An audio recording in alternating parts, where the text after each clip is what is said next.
número 4, la cuarta sesión. Para muchas personas es muy cansado después del almuerzo, estas horas, se hace pesado, etc. Es que si es que está un poco cansadito y tiene sueñito o algo así, no hay problema, no me molesta si veo por ahí unos ojitos cerrados, no hay problema, ¿sí? En fin. Entonces, en esta sesión, el día de hoy, vamos a continuar con las técnicas. Por ejemplo, tenemos el río acá de Perú, cualquiera,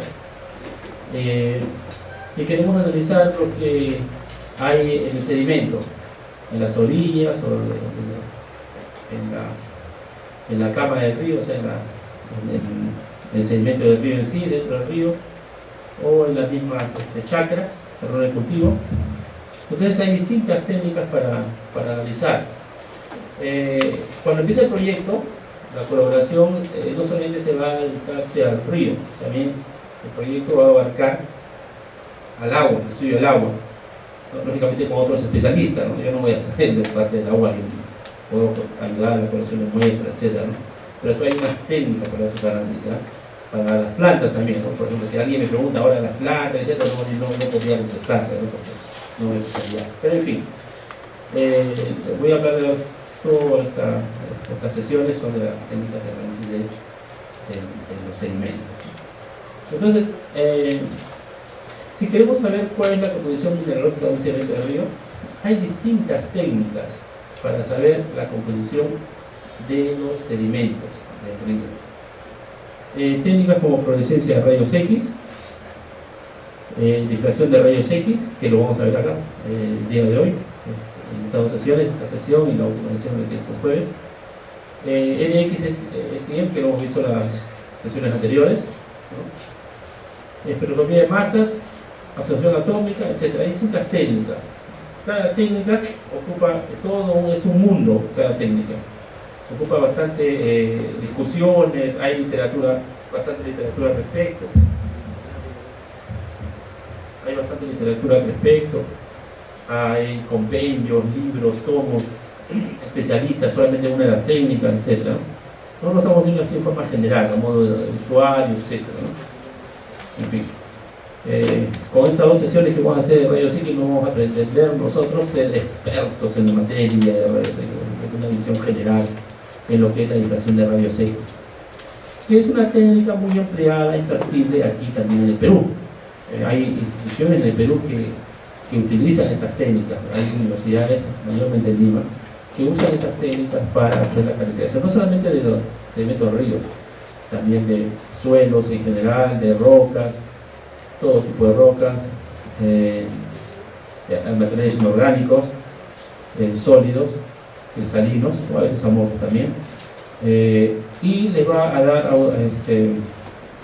información de distintos tipos de información que ahora lo voy a indicar. Esta técnica es la que vamos a discutir el día de hoy. Las otras lo discutimos, no hemos discutido esto la semana pasada. Perfecto. ¿Qué información nos da la difracción de rayos X? X-ray diffraction. ¿Qué nos da? Nos da la composición mineralógica, qué minerales tiene el sedimento marino, el sedimento de río, qué minerales, qué es lo que contiene. Nos va a dar información de la cristalinidad, si el material es cristalino, qué tan cristalino es, el grado de cristalinidad, si es amorfo, nos va a dar información de la estructura cristalina, el tamaño del cristalito, etc. La estructura cristalina es muy importante, por ejemplo, ya para las personas que ya sintetizan su propia muestra, no recolectan las muestras naturales, sino sintetizan su propia muestra, tratan de hacer topajes de la estructura cristalina. Entonces la difracción de rayos X me da esas informaciones. ¿Qué tan poderosa? Es una técnica muy poderosa siempre y cuando sea el grado de porcentaje de la muestra sea mayor de 3%, 5%, etc. Me refiero de componente, la componente.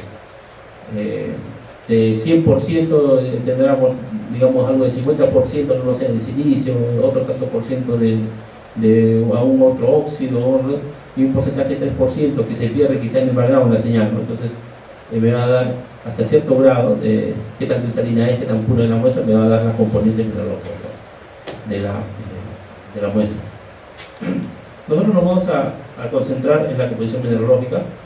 Recuerden, todos estos estas técnicas son compendios y libros y tomos y literatura y bastantes especialistas y PhDs hay respecto a una técnica especial, ¿no? Y en rayos X también toda una serie de información, de literatura. Pero nos vamos a concentrar más en la comisión de error. Lo estamos ubicando en el lugar.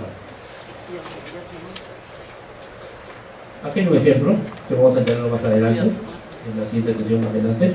Simplemente lo estoy presentando ahora para conocer más o menos lo que vamos a tratar. Este es un difractograma de rayos X. Este difractograma de rayos X, el eje X es ángulo, 2θ, un ángulo de barrido, que luego lo vamos a explicar, versus intensidad versus 2θ. Entonces, cada pico es una línea de reflexión, digamos, del difractograma, que vamos a explicarlo en otro momento, y cada pico acompañado con otros picos me va a representar, picos principales como acompañados por unos picos secundarios, me va a representar una componente mineralógica. En este caso, una muestra recogida de un poblado San Cristóbal, cerca del río Ichu, en Huancavelica, me va a dar la concentración que tiene de distintas componentes mineralógicas de esta muestra, de este sedimento de río. Bien, más adelante lo voy a indicar como ejemplos, pero simplemente para que conozcan el difractograma de rayos X. Así nos va a dar el equipo, nos va a dar esta información y nosotros vamos a procesar la información para identificar las componentes mineralógicas que tienen, ¿no? Y luego ver la cantidad, de cuantificar y decidir, ¿no? O comparar, etc. Ya tenemos la información, esa información es lo que queremos para luego decidir qué hacer. Para caracterizar la composición mineralógica de los suelos y sedimentos mediante rayos X, primero tenemos que entender varias cosas. Fuentes rayos X, que vamos a discutir lo de hoy, cristalografía, vamos a discutir el día de hoy, vamos a discutir lapicero y papel, luego vamos a hacer algunos cálculos así simples de geometría básica. Ley de Bragg, que vamos a ver en la siguiente sesión. Refinamiento Rittel, modelamiento estructural, es difícil lo veamos, pero eso ya acá es más información que vamos a ver cuando ya empiece el proyecto, que es para análisis de la cristalografía y de la estructura cristalina del material. Cómo se modela una estructura cristalina de un material, eso lo vamos a ver cuando ya empiece el proyecto. El refinamiento Rittel. En esta parte vamos a revisar unos conceptos básicos de fuente de rayos X y cristalografía. Bueno, nuevamente revisando un poco desde otro punto de vista, desde otro ángulo, lo que habíamos hablado en las sesiones anteriores. Los rayos X es una forma de radiación electromagnética, este es el espectro electromagnético, y están en una longitud de onda que está al borde de 0.1 a 0.1 nanómetros, 0.01 nanómetros a 10 nanómetros. Entonces, en este rango de la longitud de onda de la radiación electromagnética se encuentran los rayos X.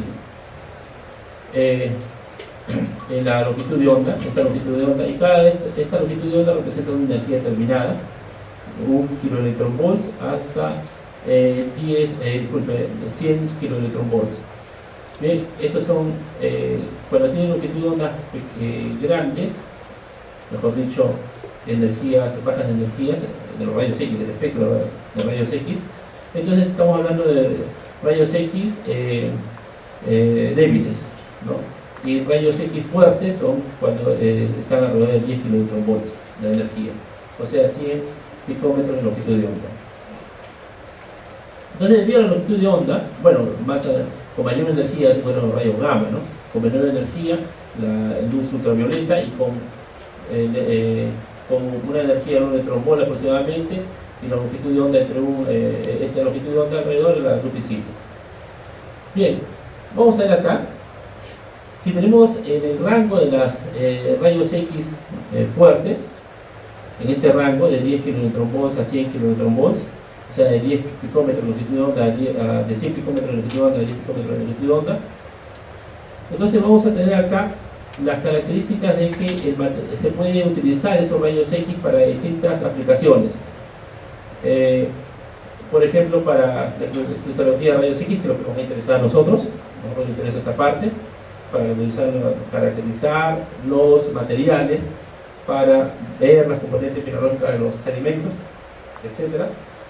En la medicina, para mamografía, para detecciones de radiografías, ¿no? Radiográficas, como al hospital, etc. Y también para seguridades en el aeropuerto, etc. Aplicaciones de rayos X, que conocemos en la literatura, muchas, en este rango. No son dañinas para la medicina, lógicamente sin dosaje, si la exposición es por poco tiempo, no hay mucho daño. Los rayos X son emitidos por los electrones, por el decaimiento de los electrones. Recordemos en la sesión anterior, un decaimiento de un nivel L a un nivel K, ¿no? Nos da la rayos X K alfa, ¿no? Recuerda, ¿no? Mientras que, ¿qué sucede si los decaimientos se dan en el núcleo? Decaimientos nucleares, ¿no? Me van a dar esa energía que es los rayos llamados rayos gamma. Entonces, la diferencia entre rayos gamma y rayos X es que los rayos X se producen por el decaimiento entre niveles del átomo, ¿no? LA, K, etc. Rayos gamma entre decaimientos de los niveles internos en el núcleo. ¿Ok? Rayos gamma en el núcleo. Perfecto.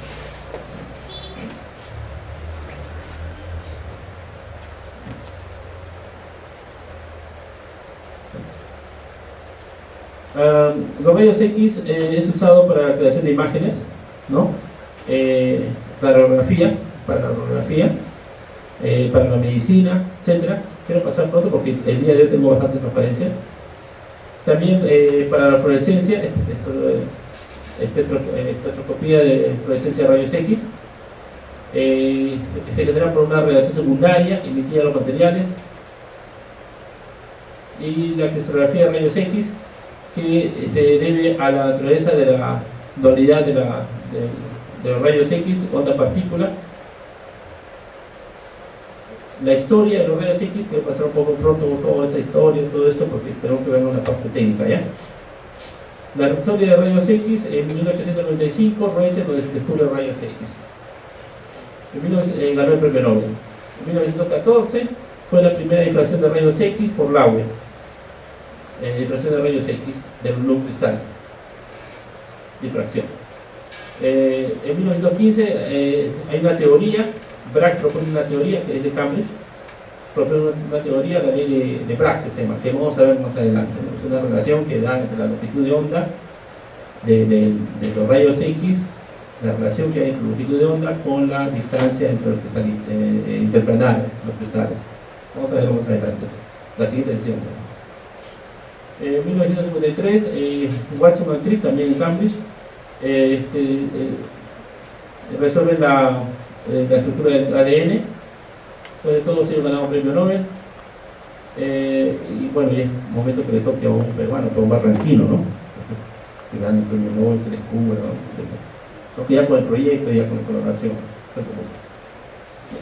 Ahora la difracción tiene rayos X. Actualmente se sigue descubriendo más cosas, es más automático, se puede controlar con computadoras, etc. ¿Cómo se generan rayos X? Brevemente, porque hemos hablado casi algo parecido en la sesión anterior. Es alta energía, que es la radiación electromagnética altamente penetrante. La energía sabemos que es constante de Planck, velocidad de luz entre la longitud de onda, y la longitud de onda varía entre 0.02 a 100 Armstrong, con una promedio, una media de 1 Armstrong. Y la luz visible, recordemos que es esta, varía de 4000 a 7200 Armstrong, ultravioleta al infrarrojo, estos rangos de rojo a violeta. Y entonces reemplazamos esto acá, entonces el constante de Planck por la velocidad de luz, la longitud de onda, entonces tenemos los rangos que habíamos visto en los kilovoltios que habíamos visto parte anterior. Entonces, vamos a tener igual el equipo. Tenemos una fuente, una parte principal, que es un tubo de vacío. Es un tubo de vacío, es una cápsula de vacío de cuarzo, una cápsula de cuarzo dentro del vacío. Tenemos un cátodo. Aquí vamos a tener un espejo, digamos, para que todos los rayos X no pasen hacia la parte de atrás, sino todo se concentre para adelante. Un filamento es vacío. Los rayos X van a pasar, ¿no?, hacia, disculpe, el cátodo va a pasar, estoy hablando igual que la sesión anterior, no, el cátodo va a generar, este filamento va a generar electrones, ¿no? Estos electrones van a incidir, como en la sesión anterior, los electrones van a incidir sobre un metal, puede ser cobre, puede ser cobalto, etc. Entonces van a incidir sobre un metal y ahí se van a generar los rayos X. La interacción entre los electrones y el metal lo hemos discutido la sesión anterior, recuerda, ¿no? La sesión anterior discutimos qué es lo que sucedía ahí, que vamos a repetirlo solamente en la siguiente transparencia. Entonces, aquí se generan los rayos X y esos rayos X son aprovechados. En este caso, los rayos X, para nuestros estudios, los rayos X son aprovechados para la cristalografía, ¿ya? No es para las situaciones médicas, en este caso. Entonces, tenemos un cátodo, ¿no?, que es el generador de electrones, y un ánodo, que puede ser el molibdeno, cobre, hierro, cobalto, cromo. Este es el ánodo.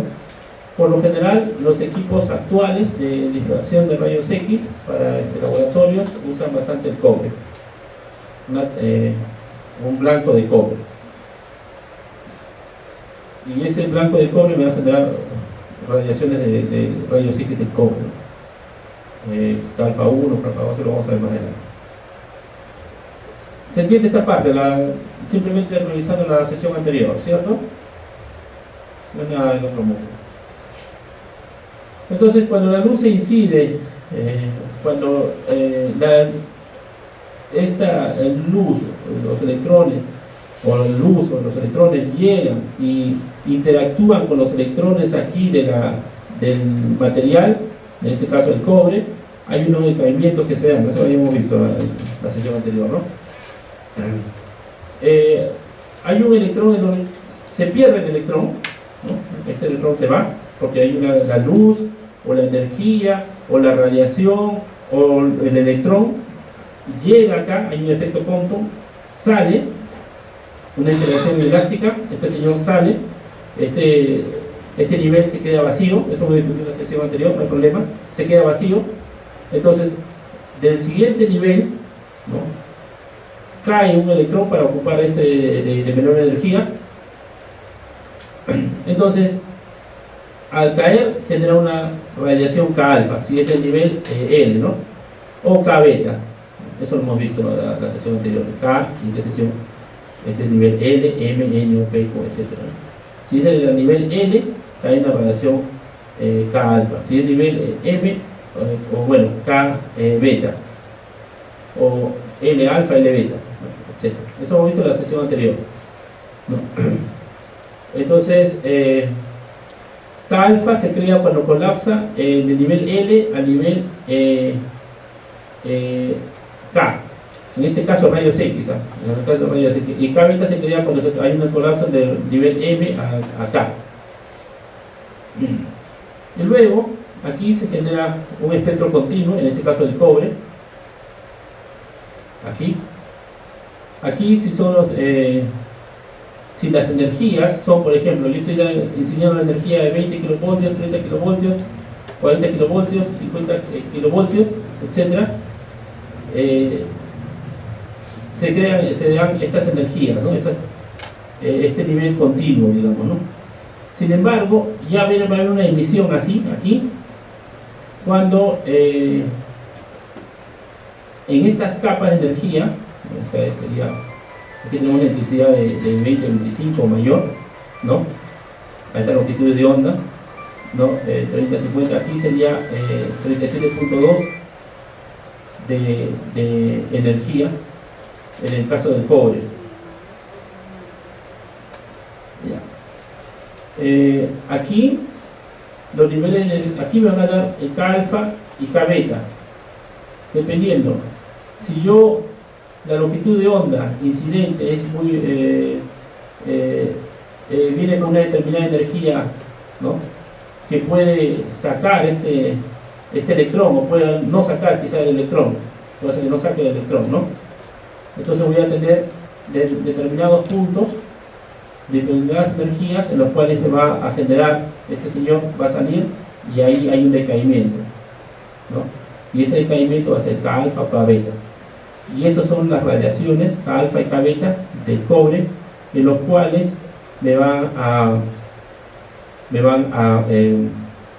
vamos a utilizar esta radiación K alfa y K beta. ¿Para qué? Para la cristalografía de rayos X. Hay unas otras aplicaciones que he mencionado para la medicina, etcétera, que no vamos a tocar acá, sino para difracción de rayos X, para la cristalografía. Los rayos X, las longitudes de los rayos X están en el mismo orden de la magnitud de los espacios atómicos.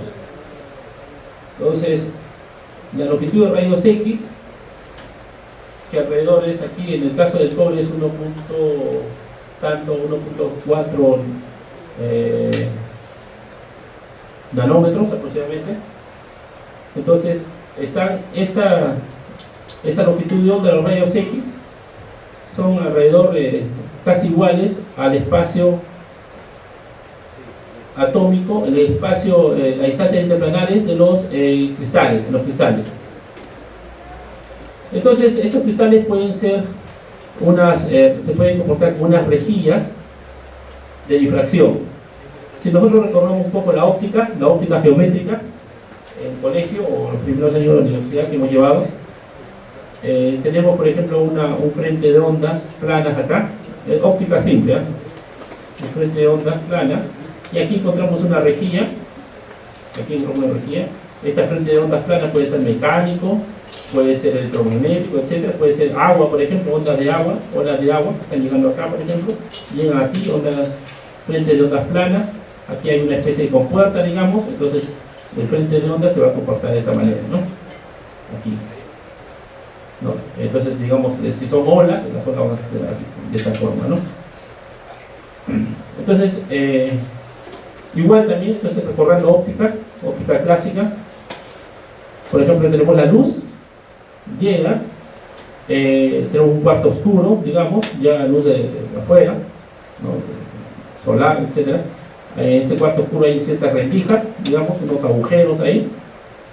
Entonces, llega la luz con un frente de ondas casi planos, digamos, del Sol, y aquí se va a generar, una difracción. Aquí unos frentes de ondas más, dependiendo si esta es la luz visible, ¿no?, se va a generar un arco iris, digamos, ¿no? Un arco iris. Aquí la parte más clara y luego un arco iris, en el caso de la luz. Entonces es lo mismo que va a suceder con los rayos X. Los rayos X también son ondas electromagnéticas con una longitud de onda determinada, ¿no? Entonces va a llegar, en este caso, ¿a qué? Al cristal. La mayoría de materiales son orgánicos, constan de cristales, o pueden ser amorfos, cuando eso no tiene un arreglo posible. Son policristales. La mayoría de sedimentos, de rocas, etcétera, de suelos, etcétera, componentes de suelos, la mayoría de materiales, componentes inorgánicas, son cristales. ¿Ok? Si son cristales, entonces hay un arreglo de átomos ahí. Ese arreglo de átomos es como si fuese una rejilla. Entonces tenemos los rayos X llegando y esa rejilla me va a generar difracción.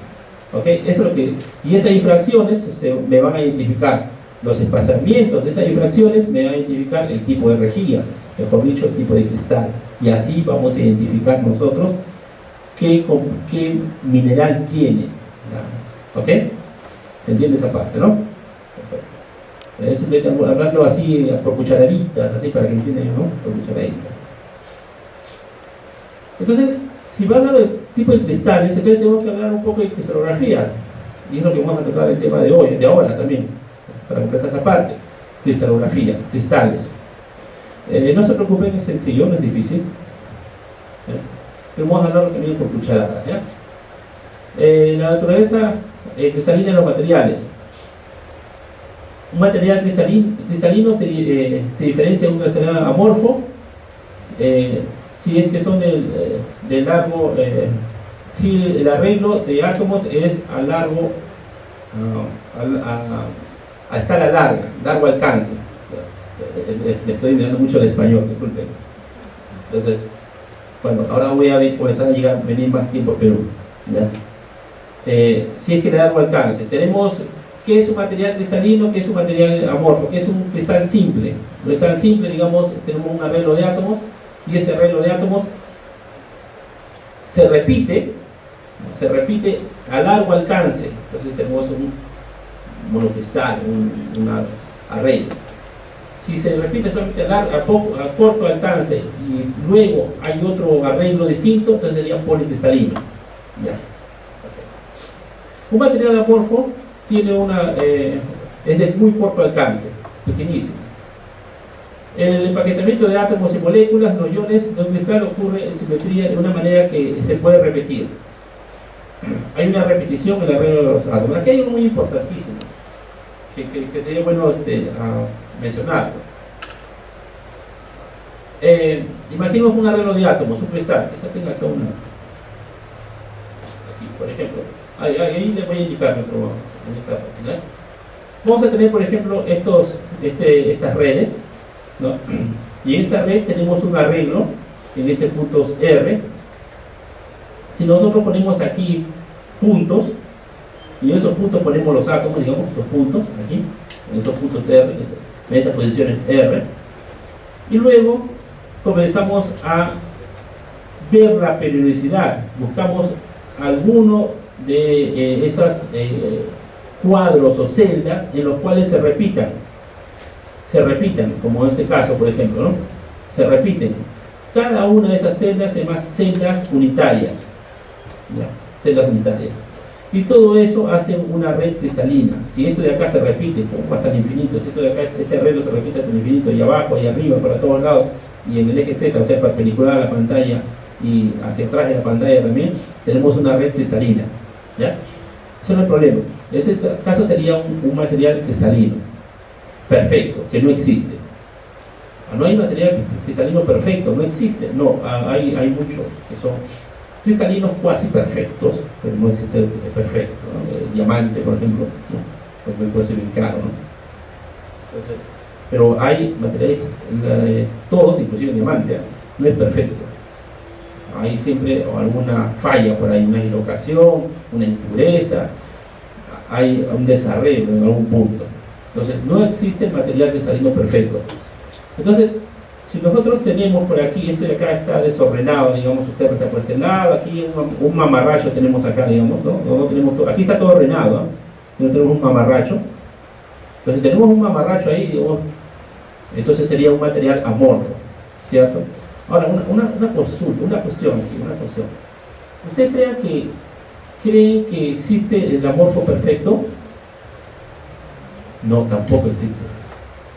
No existe tampoco el amorfo perfecto. En todo el desorden no existe el grado de 100% de desorden. Si nosotros desordenamos a una cosa, a mayor número de cosas que tenemos y desordenamos, siempre vamos a encontrar, quizá por al azar, encontramos unos pequeños lugares donde está ordenado, 2 o 3, digamos, ¿no? Tenemos toda la universidad y repleta de carpetas desordenadas, entre comillas. Aquí esto está una carpeta encima de otra, en otro ambiente una carpeta encima de otra, entonces, todo el patio o carpetas una encima de otras, etc. Por ahí caerá algunas que estén 2 o 3 ordenadas. No existe el desorden perfecto, siempre sucede la mayoría. Así como no existe el cristal perfecto, no existe el amorfo perfecto. Y muchas veces se aprovecha ese amorfo perfecto, ese amorfo imperfecto. ¿Por qué? Porque bueno, es lo que yo hago más o menos, porque ese amorfo imperfecto, o sea, yo aprovecho ese pequeño grado de cristalinidad, ¿no?, dentro de ese amorfo, para yo extender esa cristalización. Extiendo y vuelvo ya a la mayoría de material cristalino. y muchas de mis preocupaciones se basan en ese aspecto, ¿no? Entonces, se puede, dentro de algo imperfecto, dentro de algo amorfo, dentro de algo, ¿no? Trópico, digamos, entonces podemos tener algo perfecto, ¿no? El espacio, digamos, le llamamos a la filosofía, también porque hace eso, ¿no? Entonces, no es, existe, podemos aplicarlo en nuestra vida, inclusive, existe, nos pasa de todo en nuestra vida, se nos mueve todo el mundo y nos suceden muchas cosas y estamos soñando de que podría ser perfecta nuestra vida, pero no todo es imperfecto, siempre hay algo muy bueno por ahí, y ese bueno sería bueno que nosotros lo ganemos, comenzamos a cristalizarlo, ¿no? Y lo cristalizamos, lo avanzamos, lo mejoramos y vamos haciendo crecer eso que está muy bueno para nosotros, que tenemos, quizás que sea poco, con el tiempo hacemos que sea grande y toda nuestra vida sería un éxito, ¿no? Bueno, eso ya me fuera escapa todo de esta literatura, ¿no? En fin, eso es simplemente para aplicarlo también. En fin, ¿a qué viene todo este comentario? Que no existe el cristal perfecto, siempre hay un grado de perfecto, un grado de impureza, etcétera, en un cristal, y no todo es amorfo, siempre hay un pequeño grado de amorficidad, que digamos menos de 1% en un material amorfo, menos de 1% es cristalino, menos, 0.5% más o menos, ¿no? Pero hay científicos los cuales hacen crecer esas pequeñas cristalizidades a fin de que se vaya arreglando todo el material amorfo y cristalizar el material amorfo. Yo hago algunas cosas de eso, en fin. Bueno, aquí ya viene bastante parte técnica, voy a tratar de no aburrirlo, pero tenemos que hacerlo de todas maneras, ¿ya? Porque la filosofía general le voy a dar, ¿ya? ¿Por qué en la cristalografía se estudia bastante estructuras cristalinas, etcétera? Para hacerlo sencillo, para que no son de nuestra especialidad, hay hasta estudiantes acá. ¿Por qué? Porque los sedimentos, los suelos, los minerales, las rocas, etcétera, las componentes mineralógicas son cristales. Si son cristales, entonces tenemos que estudiar la cristalografía.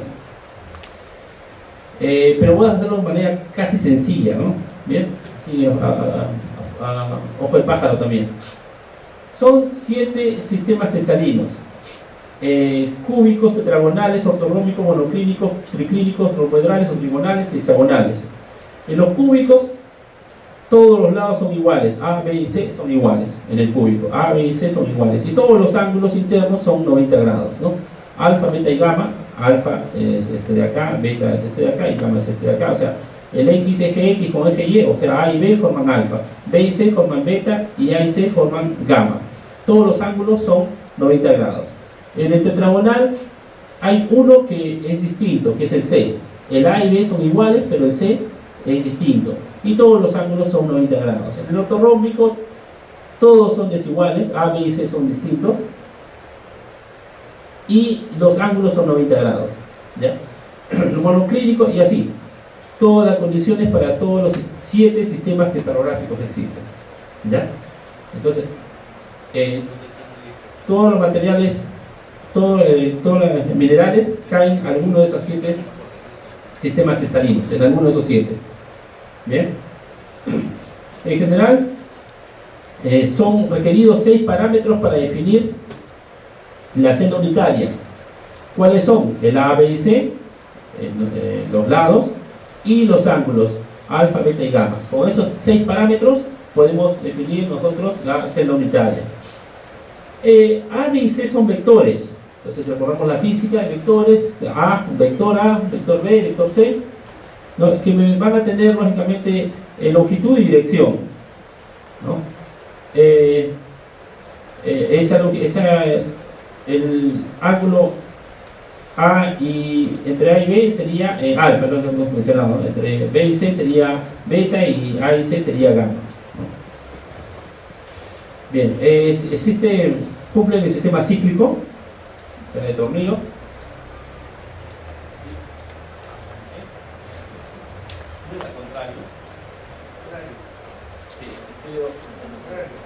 Antihorario, ¿no? Horario, ¿no? Entonces, antihorario, esto. El sistema cíclico es antihorario. Sistema cíclico es antihorario, ¿no? Entonces, no es horario. Y se dan las operaciones de análisis vectorial, etcétera, que llevamos en el colegio, en la universidad a veces, ¿no? Porque a veces el colegio es tan amplio también, ¿no? Teoría de grupo, etcétera. Vamos a hacerlo súper sencillo, ¿ya? Existen 14 celdas de Bravais. Cuando una celda unitaria, que hemos visto ahí que son 7, son combinadas con el centrado, etcétera, se obtienen 14 celdas de Bravais. Por ejemplo, tenemos un cúbico y nosotros empezamos a poner átomos ahí. Aquí, en cada esquina, ponemos un átomo. Entonces tendríamos una celda cúbica, ¿no? Vacía, primitiva, se llama primitiva, ¿no? Aquí tenemos una celda cúbica primitiva de cuerpo centrado, si ponemos un átomo en el centro. Aquí tenemos una celda cúbica primitiva de cara centrada, o sea, en las caras podemos poner un átomo, ¿ya? Si así combinamos para los demás también, en el caso del tetragonal, por ejemplo, ponemos los átomos en cada punto acá, ¿no? En cada esquina, en cada vértice, tenemos el tetragonal primitivo. Si ponemos dentro aquí, tenemos el tetragonal primitivo de cuerpo centrado. No existe de cara centrada en este caso, pero ahí lo prohíbe, porque en los minerales tampoco no hay, ¿ya? Entonces, son 14 celdas de Bravais. Bien. Una celda puede ser primitiva, como les acabo de decir, ¿no? O también centrada. Aquí podemos poner, por ejemplo, aquí una primitiva o centrada. Aquí, si está en el centro, ¿no? En esta casa, ¿no? En esta centrada se le pone la nomenclatura con la letra C, y la primitiva se le pone la letra P. Primitiva P de cuerpo centrado y de cara centrada F, y está en las bases pone C, ya, si los átomos van a la base. Por eso que en la literatura, si ustedes encuentran en los papers, etcétera, P y F, etcétera, eso significa que estos se deben a esto. Son 14 redes de Bravais. Entonces los minerales, todos los minerales caen en alguna de esas 14 redes de Bravais. ¿Cómo escogemos la celda unitaria? Puede ser que se repita. Voy a pasar esto casi rápido, ¿no? Por ejemplo, acá todo esto se repite. Si yo agarro este A, se repite. Si yo agarro acá y otro A, acá y otro A, se va repitiendo el A, no hay problema. O este A se va repitiendo, o este B se va repitiendo. Entonces, ¿cuál escoger? Entonces, si todo esto se repite, se escoge el de menor volumen, el menor área, el que tiene menor volumen y menor área, ¿sí? O sea, aquí, por ejemplo, no escojo el B, sino escojo el C, ¿no? Entonces, para mantener el arreglo en la misma orientación y en el espacio, ¿no? O el D también puede escoger. Entonces, no hay una forma única para escoger una celda unitaria, ¿no? Entonces, puedo escoger distintos, cogiendo un montón, por ejemplo, y se va repitiendo en todo el espacio. Sin embargo, es preferible escoger el de menor volumen, en este caso el de menor área. Bueno, seguimos. Entonces, esta parte técnica, disculpe, tengo que hacerlo, porque justamente es la parte que se tiene que... es la parte técnica, de lo contrario ya caería en todo este seminario muy genérico, ¿no? Hay los espacios, los puntos cristalinos, se puede identificar con X y Z. Vamos a olvidar esto para no confundirlo, ¿ya? Lo único que podemos ver aquí simplemente es combinando, ¿no? Hay bastantes combinaciones, las rotaciones, por ejemplo, los espejos, etcétera, etcétera, todas esas 14 redes de Bravais. Entonces vamos a obtener 32 grupos cristalinos y 230 grupos espaciales. 32 grupos con 230 grupos espaciales. Y todos los minerales van a caer, en conclusión, van a caer dentro de esas 230 grupos espaciales, todos los minerales. Lo único que se va a diferenciar simplemente es el tipo de átomo. Si en una esquina, en un vértice, está un cobre, por ejemplo, y ya no está el cobre, sino va a estar el hierro, entonces ya sería otro mineral, pues ya no sería cobre, sería el hierro, ¿no? Entonces, pero todos los minerales van a caer en una de esas 230 grupos espaciales. ¿Cuáles son esos 230 grupos espaciales? Son en las cúbicas, encontramos primitiva de cara central, F, de face, ¿no? Y el cuerpo centrado, ¿no? Y vamos a tener 230. En las cúbicas 15 de primitiva, 11 en la cara centrada y 10 en el cuerpo centrado, ¿no? Y así, y aquí van a ser 36. Y seguimos, si seguimos calculando esto de acá, sería 68, etcétera, etcétera. Todos estos van a dar la suma 230. Y esos 230 se arreglan en tablas, unas tablas que se llaman tablas cristalográficas. ¿Ya? Entonces, repitiendo, esas 230 tablas cristalográficas fueron arregladas por la Universidad de Cambridge y se llaman las bases de datos de Cambridge y son utilizadas mundialmente. ¿Ya? Entonces ellos, por lo general, ya los demás países por lo general van guiando. Cuando alguien hace algo, si nosotros, por ejemplo, hacemos algo nuevo y lo clasificamos, ya los restos de países, si nosotros tenemos esa innovación, innovamos algo y tenemos unos parámetros para eso, los demás países, bueno, no llegamos a ese nivel todavía, pero ya los demás países comienzan a añadir eso, a utilizar eso y añadir información a eso. ¿Ya? Entonces, en Cambridge comenzaron aquellos tiempos, como uno estudió la cristalografía, etcétera, con Bragg, con Lau, con el ADN, etcétera, agruparon esos grupos espaciales en 230, ¿no? Y llamaron una base de datos. De esta base, que están todos los minerales, ¿no? Son utilizados actualmente.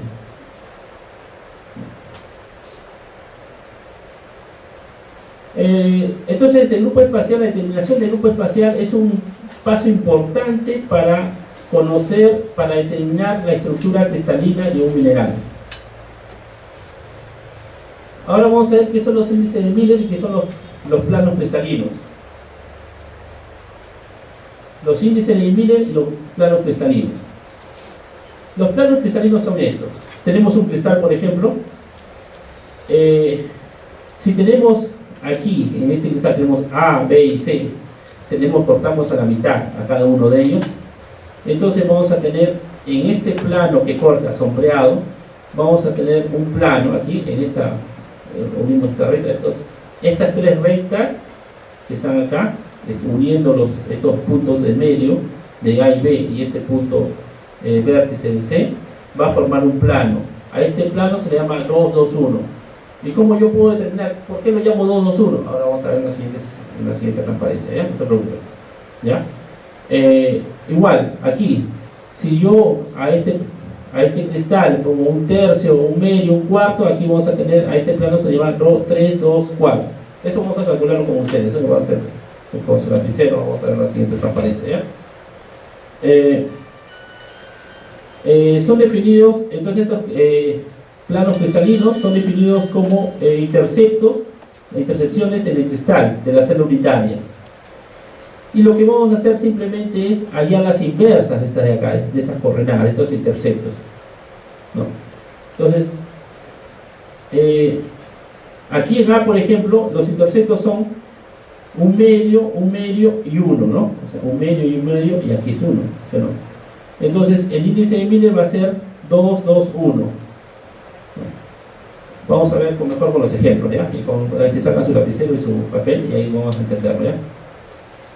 Los índices de Miller son componentes del vector de dirección, reducidos a mínimos enteros. Vector de dirección. Aquí, este plano, el vector de dirección va a ser una perpendicular al plano, ¿ya?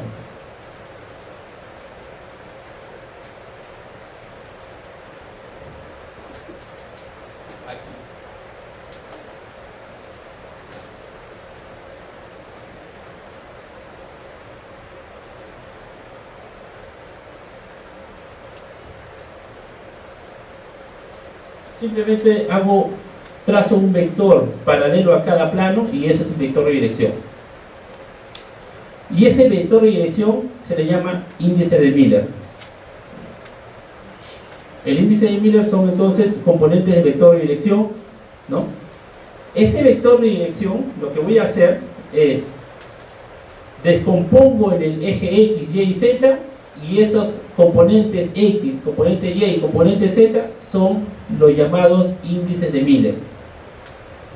¿De dónde sale el índice de Miller? Entonces, simplemente hay un vector de dirección que es perpendicular siempre al plano, y ese vector de dirección lo descompongo en X, Y y Z, y esas componentes son el índice de Miller.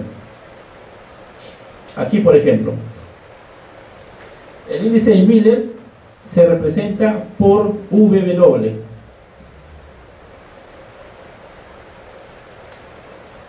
Aquí, entre corchetes, separados y sin comas.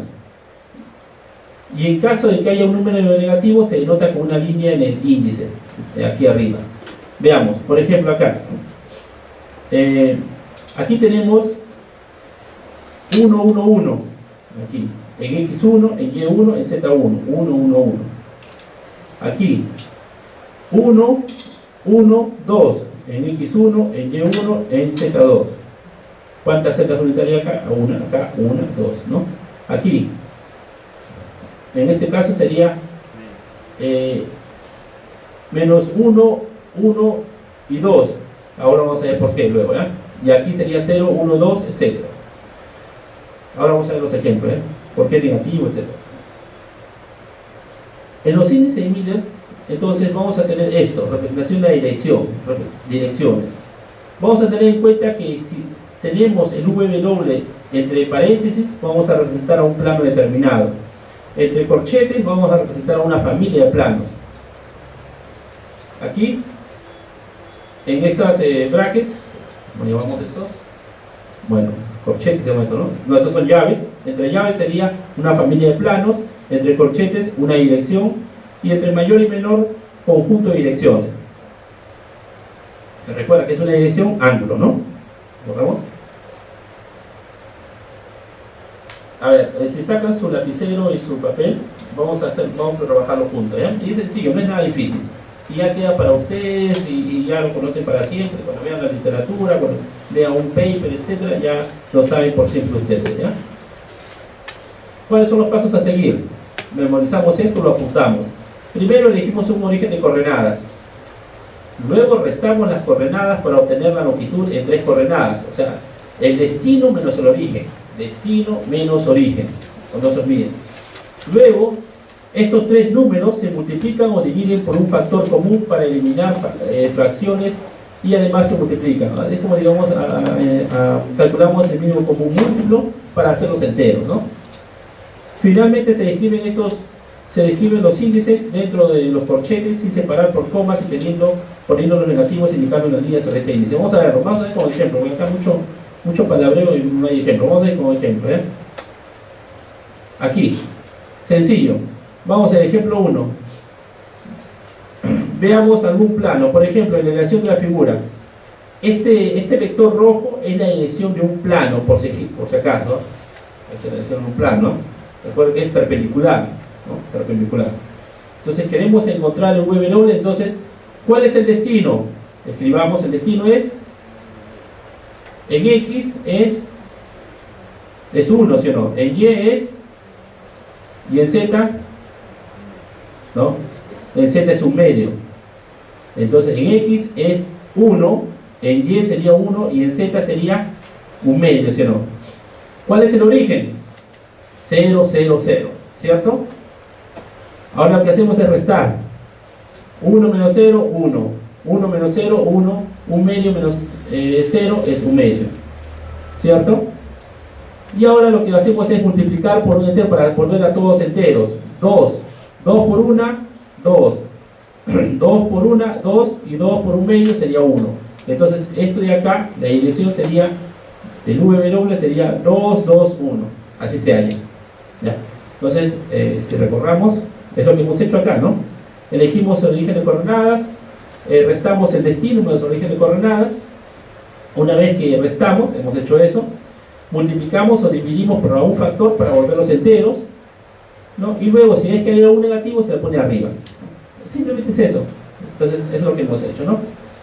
Destino, buscamos el destino es este, es el destino, 1, 1, 1 medio, el origen es 0, 0, 0, restamos y luego multiplicamos por la. Sencillísimo hacerlo. Y así ponemos el W, ¿no? Ahora vamos a ver para ustedes, aquí, a ver, veamos, destino, para hacerlo juntos, porque si no vamos a esperar por una hora y no vamos a hacerlo. Destino, ¿cuál es? 1 en X, ¿sí o no? En Y, no, en Y sería aquí, este de acá, en Y, aquí, este vamos al destino, no estamos todavía, olvídense de esta parte, solamente estamos viendo acá, el destino sería 1, en Y sería, claro, 0, ¿sí o no? Y en Z sería 0, ¿sí o no? Entonces, destino sería 1, 0, 0, perfecto. El origen, aquí sería, claro, 0, ¿no? En X sería 0, en Y sería 1 y en Z sería 0. Restamos 1 menos 0, 1, 0 menos 1, menos 0 menos 1, menos 1, 0 menos 0, 0, ¿no? La dirección sería 1, entonces acá con un negativo lo ponemos de sombrerito, menos 1 y aquí 0. Sencillo, ¿no? Está sencillísimo, ¿sí o no? Ahora vamos a hacer el siguiente ustedes, ¿ya? El siguiente ustedes. Vamos a ver otro ejemplo, con otro método de juicio, ya dominan, ya. Ejemplo 3. Vamos a ver al revés. Vamos a dibujar la dirección 0, 3 y menos 1. Al revés, el paso al revés. Ahora dibujamos. Tenemos este V doble y vamos a dibujarlo. Entonces tenemos que hacer el paso al revés. Tenemos la dirección entonces 0, 3 y menos 1. Aquí está. 0, 3 y menos 1. Entonces lo que tenemos que hacer es dividir entre el mayor número, ¿no? A fin de que quede dentro de una celda unitaria. Entonces dividimos.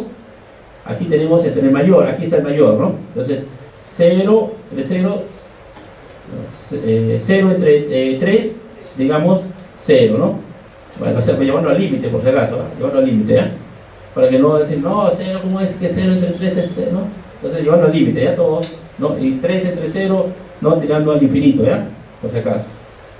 3 entre 3, 1, ¿ya? Y aquí tenemos menos 1 entre 3, menos 1 tercio. Estos van a ser los cortes. Estos son los cortes. Entonces tenemos esos cortes. Ahora vamos a elegir el origen de coordenadas. Debido a que hay un término negativo en el eje Z, ¿sí o no? Entonces hay un eje negativo. Aquí hay un negativo y está en el eje Z. Entonces el eje Z va a ser hacia abajo. El origen de coordenadas va a ser aquí, este de acá. Entonces elegimos aquí, tenemos, ¿cuánto es en X? En X sería 0, 1, 1 tercio, ¿no?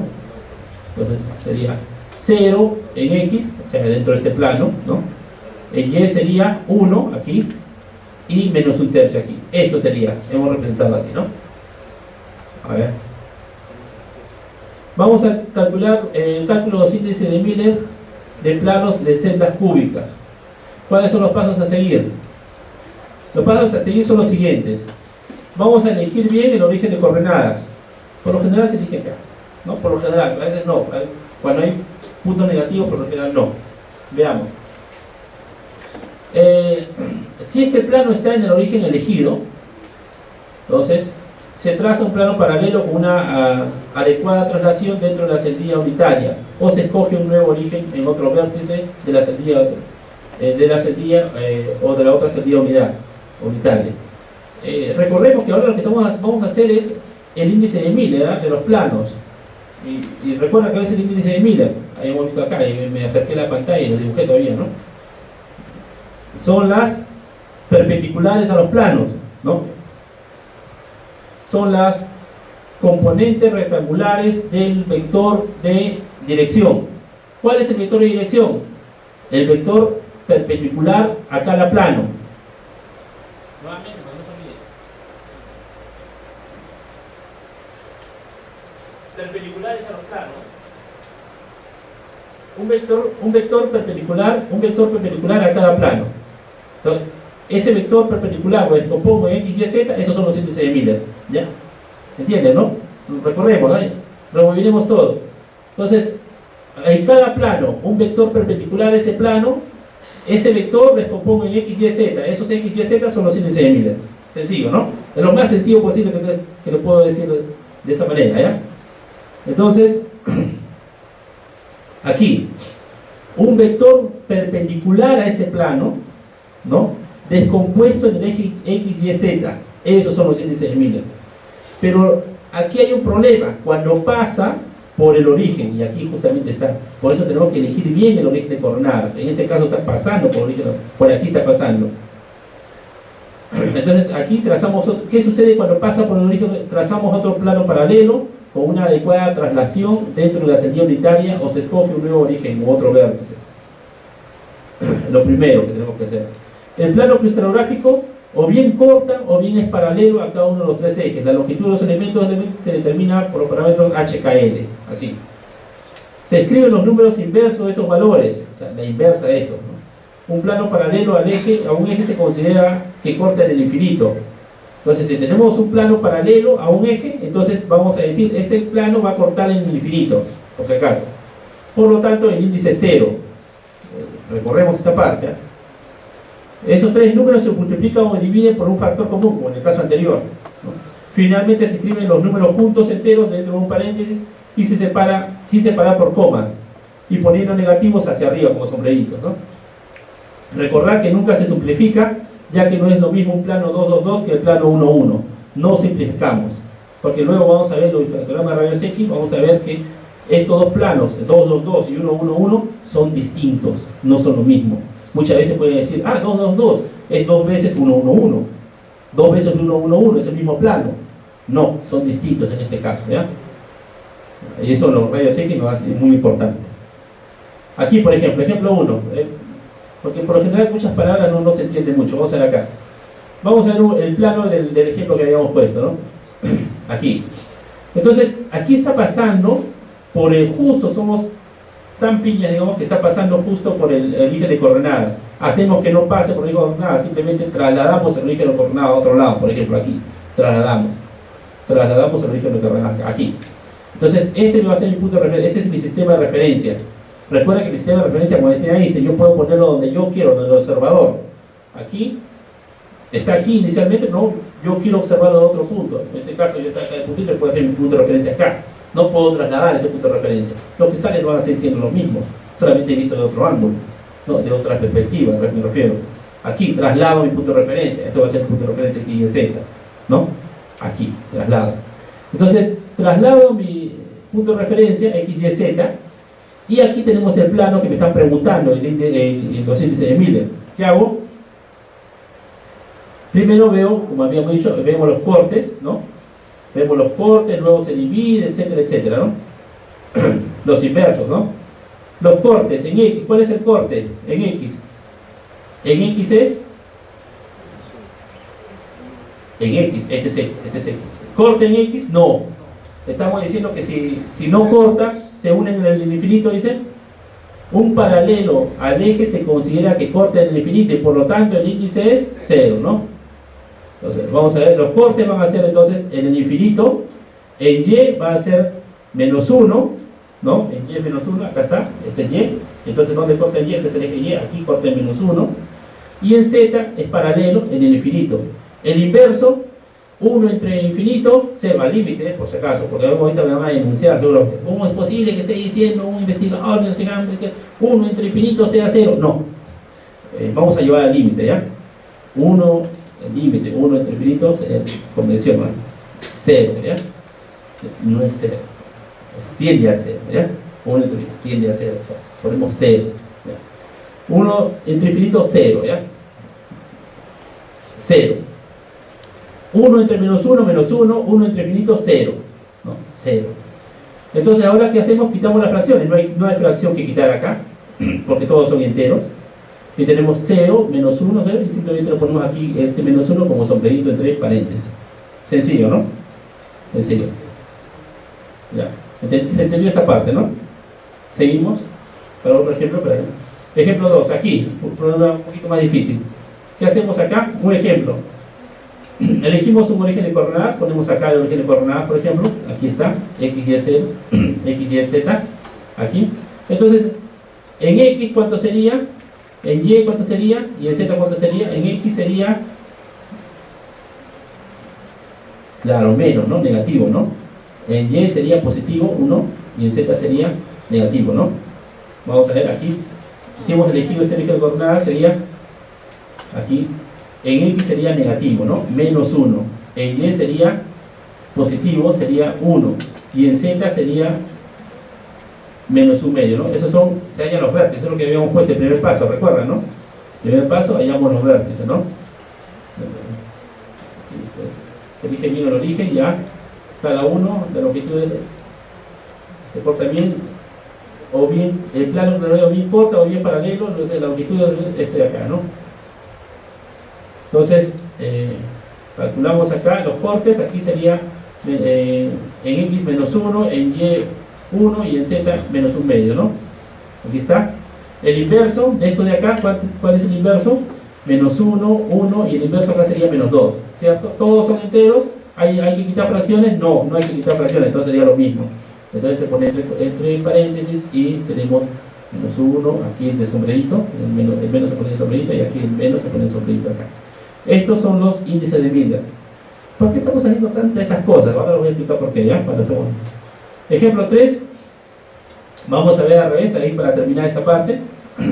Hacemos al revés. Tenemos el índice de Miller, tenemos los índices de Miller y vamos a encontrar entonces, dibujarlos. Dibujar estos planos. Los índices, estos de acá son planos, por eso los de paréntesis son planos. Vamos a seguir el paso al revés, entonces el plano sería 0, 3, menos 1. Ahora, procedemos con el paso al revés, ¿no? El plano sería en X 0, en Y 3 y en Z menos 1. El inverso sería infinito, ¿cierto? Aquí sería 1/3, el inverso, y aquí sería menos 1, ¿no? 1 entre menos 1, menos 1, ¿no? Entonces sería el inverso, aquí, ahora elegimos el origen de coordenadas acá, ¿no? En X, ¿dónde corta? En el infinito, ¿no? En el infinito, o sea que es paralelo, ¿cierto? Cuando era en X, es en el infinito, o sea, en el infinito va a cortar, mejor dicho, que no corta nunca, o sea, es paralelo a este X, ¿no? Pero en X, en Y, claro, en X no está cortando, observen, en X no corta, este es X, no corta, esto de acá es Y, por si acaso es el plano Y, por si acaso, no significa X, ¿sabes? Aquí sería, en Y sería 1/3 y en Z sería menos 1 en Z, y esto sería plano. Aquí no confundir, este plano no está cortando a X en ningún momento, por si acaso, está cortando a Y, pero no a X. Aquí sigue, si yo extiendo este plano hasta el infinito y este X hasta el infinito, nunca se van a cortar. ¿De acuerdo? A ver, esto queda para tarea con ustedes, ¿ya? Eso queda para tarea con ustedes. A ver, entonces, aquí hay una consulta, aquí una cuestión muy importante. Estos de acá, entonces, estos planos, 2, 2, 1, estos de acá, 2, 0, 0, estos planos, estos índices de Miller, estos, ¿por qué hemos visto tanta situación? ¿Por qué nos hemos concentrado tanto acá? Porque estos paréntesis, estos señores, estos me van a representar los picos del infrarrojograma de rayos X que habíamos visto al inicio. Cada pico del infrarrojograma de rayos X, esto aquí hasta la parte inicial de la conferencia, aquí está. Cada de estos picos me va a representar esto 1, 1, 1, 1, 0, 0, etc. Este pico que está acá es 0, menos 2, 0, 1, por ejemplo, etc. No sé, este 1, 1, 1, este es 1, 0, 0, etc. Esos son los índices de Miller. Y con esos paréntesis, con estos índices de Miller, así voy a identificar yo mi cristal de cada componente mineralógico, de cada mineral. ¿Ya? Por eso es súper importante que nosotros hayamos visto qué es lo que estábamos hallando. ¿Ya? Entonces, el infrarrojograma de rayos X, en la siguiente sesión vamos a ver exclusivamente cómo se halla esta parte. ¿Ya? El infrarrojograma de rayos X me va a encontrar estos picos, son las refracciones, los planos, ¿ya? Las distancias interplanares, que vamos a ver con una ley de Bragg en la siguiente sesión. ¿Bien? Bien, señores. ¿Alguna, si no hay una pregunta? Si no. ¿Preguntas?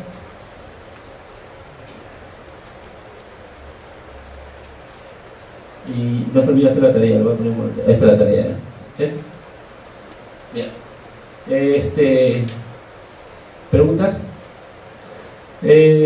La siguiente sesión entonces vamos a ver justamente cómo vamos a encontrar nosotros o relacionar estos índices de Miller con el difractograma de rayos X. Para hablarlo de forma sencilla más o menos, es cada pico de difracción me representa un HKL, significa un 221 por ejemplo.